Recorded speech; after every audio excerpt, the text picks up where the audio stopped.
Hey guys, this is Corey Fishman here with Daily Fantasy Insider. Here to break down another boom slate with you, and I have a new guest here. Did you want to introduce yourself, Justin? How's it going, guys? I'm Justin Gore, also with Daily Fantasy Insider. We got a interesting slate tonight with ten NBA games. Should be a fun one. Yeah, we're pumped for this slate. It's pretty much the biggest slate other than Friday that we've had since the All Star games come back, and Justin and I have been researching all day, and we're ready to crush this one with you. So let's just get into it. Our first for the $1 jackpot, the main one that we'll be covering, we have Kevin Durant, Kyrie Irving, DeMar DeRozan, and Dennis Schroeder for points. What are you thinking here, Justin? Anything stand out to you? The first thing that stands out to me is Kevin Durant. I know that he's playing at Madison Square Garden tonight, and he actually has some pretty good numbers there. He's averaging 28 and a half points a game. I think that he's probably the most optimal play at this spot for points. I think Kyrie Irving isn't in a great spot against Memphis. The blowout is obviously there too with Schroeder, and DeRozan should be in a close game, but he actually doesn't have great numbers against Detroit. He's only averaging 17 points a game there in his career.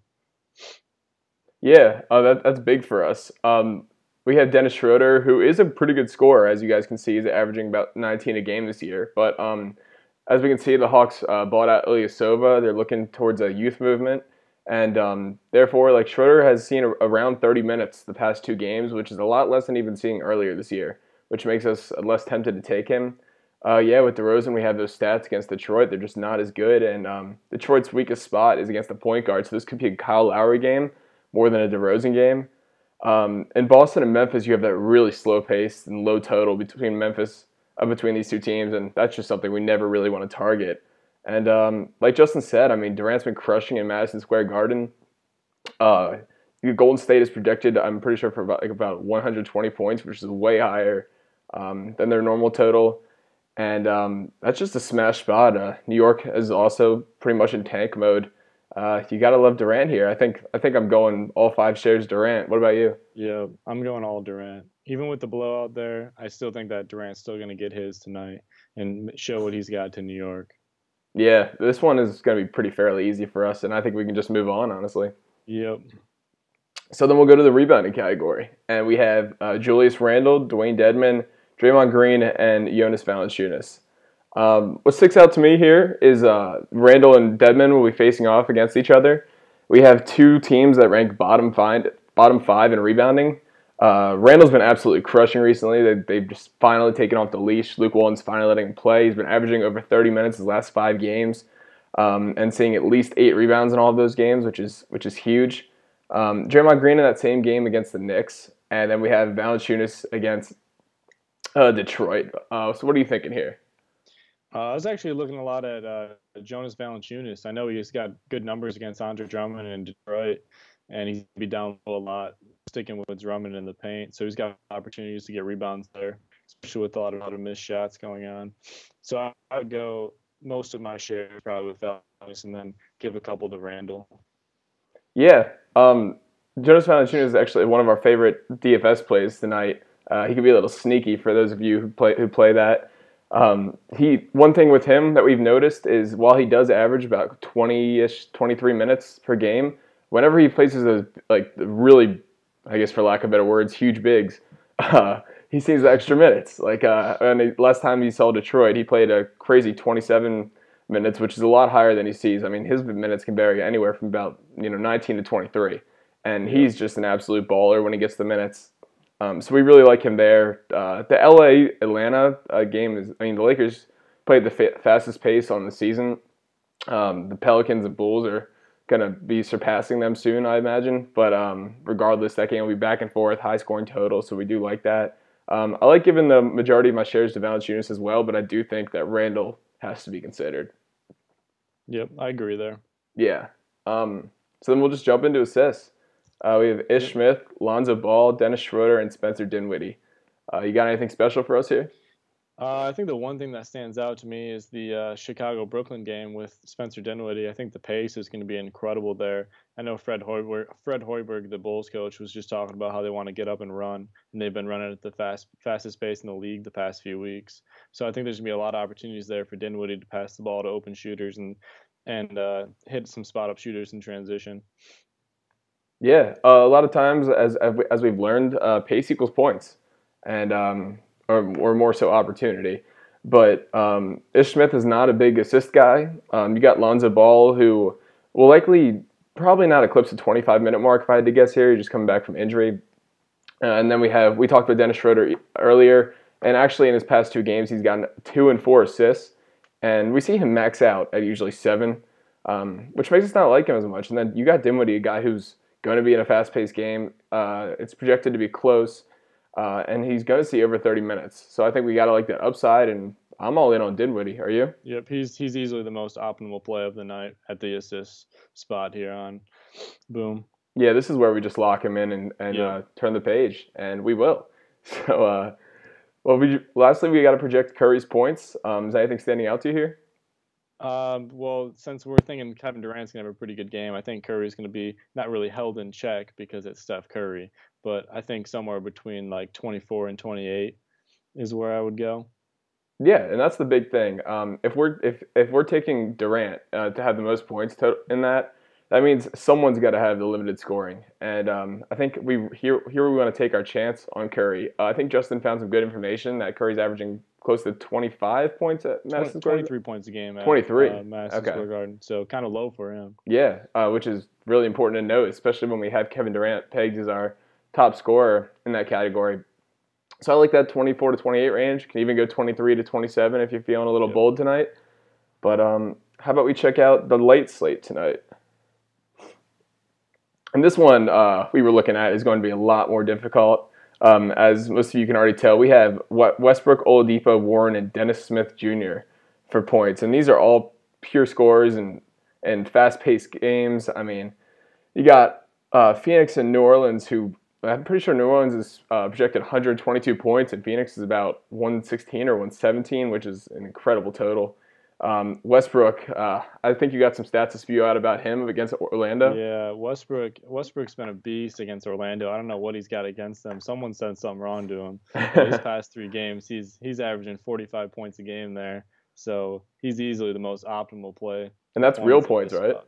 Yeah, that's real points. Yeah, and 45 real that's a points. lot to be said because we have Oladipo for about 27 to 29 points tonight, and usually you'd be like, wow, okay, we're taking Oladipo, but man, 45 points a game against one team. Pretty sure Orlando is definitely bottom 3 in DVP against the point guard, even without Yep. Peyton there. Um, you got to love Westbrook here. You can get one share of Oladipo. Warren's ceiling is probably a little limited with Devin Booker back and healthy, as well as Elfrid Payton being there and spreading the ball out a little more than what they used to do, which just have Warren and Booker go isolation essentially. And then Dennis Smith Jr. Collison's a pretty good defender, and he's out. But I think Dennis Smith Jr. would have to push for 38 minutes to even compete with these guys, Yeah. and he won't And see he's more just than not 30 seeing that probably. lately. Yeah. So I like the Westbrook here, probably around 4 shares of Westbrook, 1 for Oladipo just in case. Yep. And it seems like we're on the same page there. Yep. So then we'll jump into rebounding. And we have Miles Turner, Alex Len, Steven Adams, and Nikola Vucevic. I'd love to hear your thoughts here. Oh, this is probably the toughest spot in all of Boom tonight for these rebounds. I'm probably looking between Alex Len and Steven Adams for this spot. I know that Alex Len obviously gets into foul trouble, but it's looking like Emeka Okafor is going to get the start in New Orleans. So he's probably going to stay out of foul trouble there and be around the paint a lot. So I'd probably split my shares pretty evenly between Alex Len and Steven Adams.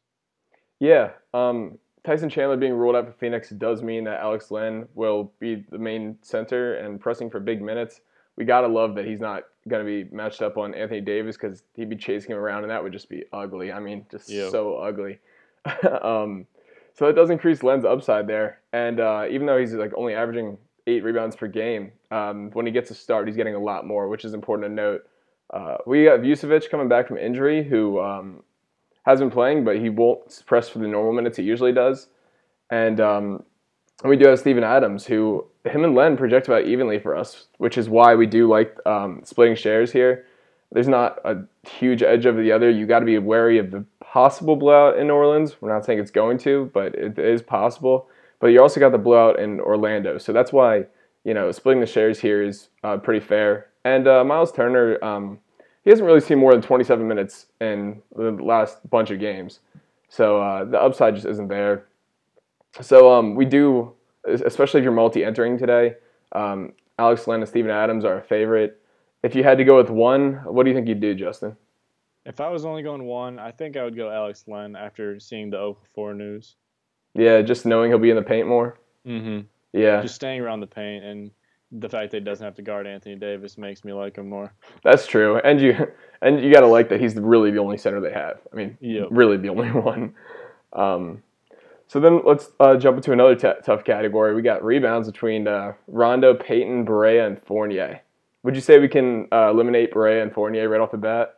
Yeah, I think that Fournier is just not a point guard, so I That's can't true. see him getting any assists. And JJ Barea, his minutes are all over the place, and he's a veteran on the tanking Mavs team apparently. So Yeah. I think we can narrow it down to Rondo and Payton for this one. So now we have 2 point guards going against each other, both terrible defenders, both terrible isolation defenders, high projected game. How do you decide which one to pick?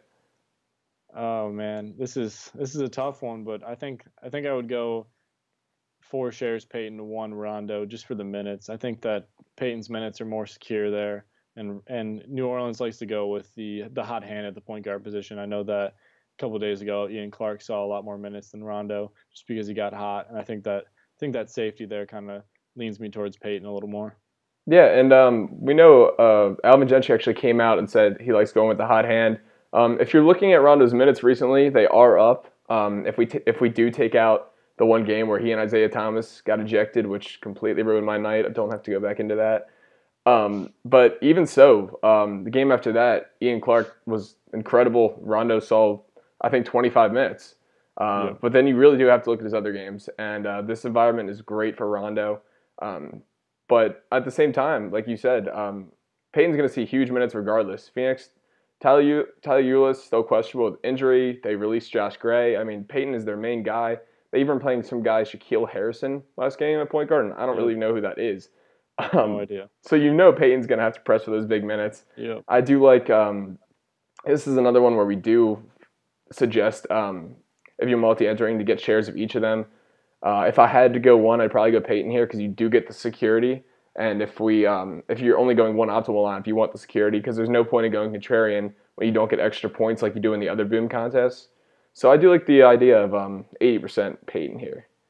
And then last but not least, we probably have, just like the situation we had with Harden last night, one of the toughest guys to project his points.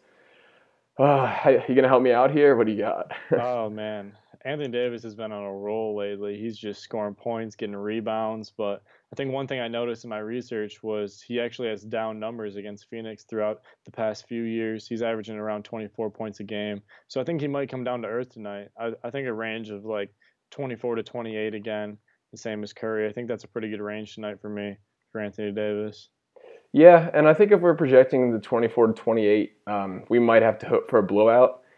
And for daily fantasy sports purposes, I'm not sure I want that. So for me over here, I'm going to have to peg Anthony Davis to the 32 to 36 range. I want him to go nuts, keep that game crazy. I'll be stacking that game over on the other sites that I play on. So for really, I mean, Justin and I, like this is just completely difference in opinion. I think you have to be. We talked about, Yep. I know Preston and I yesterday came on the show and talked about what we pegged Harden for and said he had 50-point upside and he put up 41, which is, about 10 points over our projection. So this is really tough. I like the 32 to 36 range. I'm a little biased. Justin's is more research based, but you got to do what you got to do. Yep. But that's all we have for Boom. For those of you who are playing on the other daily fantasy sites, Justin and I will be in the DFIU War Room from now until lock discussing the slate with you. We love this slate. We've been working all day. We think our must-haves are absolutely going to crush it, which you can find on dailyfantasyinsider.com. And thank you, Justin, for being here. And good luck, guys. We'll be with you tomorrow. Yep. Good luck.